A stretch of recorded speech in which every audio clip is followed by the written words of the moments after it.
आदर्श आचार संहिता को लेकर डीएम आगरा की पीसी। आगरा में तृतीय चरण में होगा चुनाव। डीएम आगरा तीसरे चरण में 7 मई को होगा आगरा लोकसभा और फतेहपुर सीकरी लोकसभा पर मतदान। 18 जोनल और 128 sector magistrate Agra Lok Sabha, 40 zonal और 236 सेक्टर मजिस्ट्रेट फतेहपुर सीकरी लोकसभा में रहेंगे तैनात। आगरा लोकसभा सीट के प्रत्याशी एडीएम सिटी न्यायालय में करेंगे नामांकन। फतेहपुर सीकरी की प्रत्याशी डीएम न्यायालय पर करेंगे नामांकन। आगरा में लोकसभा में 17,57,000 मतदाता हैं। फतेहपुर सीकरी लोकसभा में 17,94,000 मतदाता हैं। 12 अप्रैल से 19 तक होगा नामांकन। 20 अप्रैल को होगी नामांकन पत्रों की जांच। 22 अप्रैल को कर सकेंगे नामांकन वापस। 12 अप्रैल को होगा और जो पोलिंग है वो 7 मई को पोलिंग है और पूरे देश की तरफ 4 जून को यहाँ पर काउंटिंग है। इससे संबंधित जो विभिन्न प्रकार की तैयारियां हैं वो हम लोग लगातार पहले से कमीशन के निर्देश के क्रम में कर रहे हैं और समय सारी तैयारियां हमारे जिले में चल रही हैं। जितने भी टीम्स की ट्रेनिंग और आगे की जितनी भी इसकी तैयारियों के संबंध में कार्रवाई होनी है, इसके संबंध में सभी लोगों को निर्देश दिए जा चुके हैं। हम लोग यही प्रयास कर रहे हैं कि जो भी मॉडल कोड ऑफ कंडक्ट के संबंध में निर्देश हैं उनका पूरी सख्ती से पालन करवाया जाए। अगले 48 घंटे के अंदर पूरी तरह से जितने भी डिफेसमेंट्स हैं, होर्डिंग्स, पोस्टर्स, बैनर्स हैं, इनको हटा दिया जाएगा और जो पॉलिटिकल पार्टीज के लिए भी जो इंस्ट्रक्शंस हैं वो उनके साथ बैठक करके उन्हें भलीभांति अवगत करा दिया जाएगा। साथ में जितने भी मतदाता सूची के पुनरीक्षण के संबंध में कार्रवाई है वो इस समय चल रही है। जो कमिश्नर की गाइडलाइंस है उसके अकॉर्डिंगली इस काम को भी अंतिम रूप दिया जाएगा।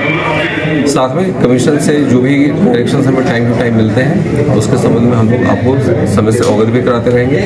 स्वीप एक्टिविटीज के रूप में मतदाताओं को जागरूकता करने के लिए प्रभावी कार्य योजना बनाई गई है और लोगों के बीच जाकर के उनसे वोटिंग करने की अपील जो है वो जिला निर्वाचन कार्यालय और पूरी टीम के द्वारा ये बहुत प्रभावी ढंग से की जाएगी और सभी लोगों से हमारी अपील भी है कि वो फ्री एंड फेयर इलेक्शंस करवाने में हमारी मदद करें। खासकर आप लोग मीडिया के बंधुओं से भी इस चीज़ की अपील करते हैं।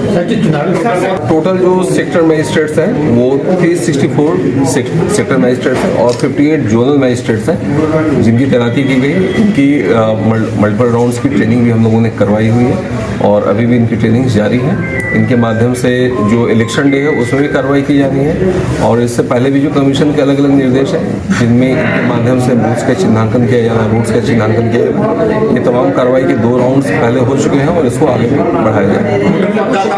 एक नंबर जो है कंट्रोल रूम का जो भी नंबर दिया गया है दैट इज 0562 1950 1950 नंबर जो है ये टोल फ्री नंबर जारी है। हमारे जिले में 35,51,787 टोटल वोटर्स हैं और जो जेंडर रेशियो है दैट इज 850 ठीक है जेंडर रेशियो है और अभी इस पर कार्रवाई जारी है। आप सभी लोग जान रहे हैं कि फॉर्म 6 अभी भी लोग कर सकते हैं, उसे अप्लाई कर सकते हैं और पुराने जो फॉर्म 7 और फॉर्म 8 है उनका डिस्पोजल भी हम टाइमली अभी कर रहे हैं। और जो टोटल हमारे सेंटर्स हैं, जो पोलिंग सेंटर्स हैं वो 1731 1731 पोलिंग सेंटर्स है और पोलिंग बूथ जो है दैट इज 3695 3695 पोलिंग बूथ्स है टोटल। चिन्हांकन जो ये लगातार होता है, आज चूंकि इलेक्शंस डिक्लेयर ही हुए हैं और इसके बाद जैसे जैसे आगे चलकर कैंडिडेशन फाइनल होने लग जाएंगे इनके चिन्हांकन को हम फाइनल कर लेंगे और सीपीएफ के डिप्लॉयमेंट वगैरह की भी सारी तैयारी उसके अकॉर्डिंगली होगी। पूजा अवतार के बारे में बहुत क्लियर कट इंस्ट्रक्शंस हैं। जो एमसीसी है वह उसके गाइडलाइंस बहुत क्लियर कट हैं कि कौन सी गतिविधियां की जा सकती हैं, कौन सी गतिविधियां नहीं की जा सकती हैं। तो मतदाताओं को लुभाने के लिए किसी भी प्रकार का इस तरह का आयोजन जो है वह अनुमन्य नहीं है और एक्सपेंडिचर मॉनिटरिंग की टीम्स जो है उनको भी जो डायरेक्शंस हैं खर्चे के पूर्ण श्रवण की उनको पूर्ण श्रवण उनको करना है और एमसीसी आपको मैंने कहा वो लागू हो चुकी है। तो किसी भी प्रकार से मतदाताओं का प्रलोभन करना या उनको फ्रीवीज देना ये अलाउड नहीं है। जो माननीय निर्वाचन आयोग के जो निर्देश है उस पर पूरी सख्ती हमारी है। बाल श्रमिक तो किसी भी ढंग से अलाउड नहीं है और इलेक्शन कमीशन की जो गाइडलाइंस है उस पर भी उतनी सख्ती रखने के निर्देश हैं कि ऐसा कहीं भी नहीं दिखाई पड़ना चाहिए कि एक सही उम्र के से नीचे के का कोई बच्चा कोई भी ऐसे कार्य में नियोजित हो या पूरे इलेक्शन के काम में कहीं भी नियोजित हो। इलेक्शन कमीशन ने और भी बहुत सारी महत्वपूर्ण चीज़ें बताई हैं, जिसमें जो स्टैंडर्ड चीज़ें हैं, जो स्टैंडर्ड एक विधि होती है, उसको पालन करने के लिए कहा है। जैसे पर्यावरण के विषय में उन्होंने कहा कि 2 कदम आगे बढ़ने की तैयारी है, ज़्यादा से ज़्यादा डिजिटाइज रखना है इसको, पूरे इलेक्शन को, पूरे कंपेंडियम्स जो है वो डिजिटाइज हैं जो अवेलेबल है, ताकि जो कार्बन का फुटप्रिंट है उसको कम किया जा सके। उसी तरह एक जो आपने कहा कि जो कम उम्र के बच्चे हैं उनको कहीं से भी नियोजित नहीं किया जाए, और भी बहुत सारे ऐसे इनिशिएटिव्स हैं जो इस बार इलेक्शन कमीशन ले रहा है। और हम सब ये निर्देश जारी किए भी जा चुके हैं, जो भी इस तरह के कहीं से भी पोस्टर्स, बैनर्स या कोई भी इस तरह का प्रकाशन होगा, उसमें डिटेल्स देने के नियम है कि उसमें प्रकाशक का नाम, विवरण आदि पूरी तरह से लिखा जाना है, उसके बाद ही इस तरह का कोई प्रकाशन हो सकता है।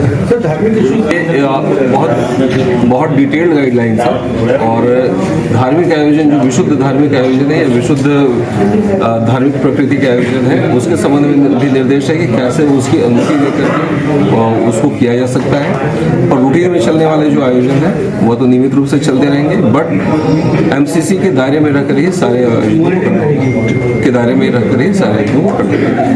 महंगी बिजली बिल की समस्या से छुटकारा पाइए, सोलर सिस्टम लगाइए। जी हां, आपके लिए बेहद आसान हुआ सोलर सिस्टम लगवाना। संपर्क करें Amity electronics corporation, Krishna Nagar, Mathura. जैसा कि मैंने आपको बताया कि भाई इसका ROI 25% है, यानी 25% का रिटर्न है।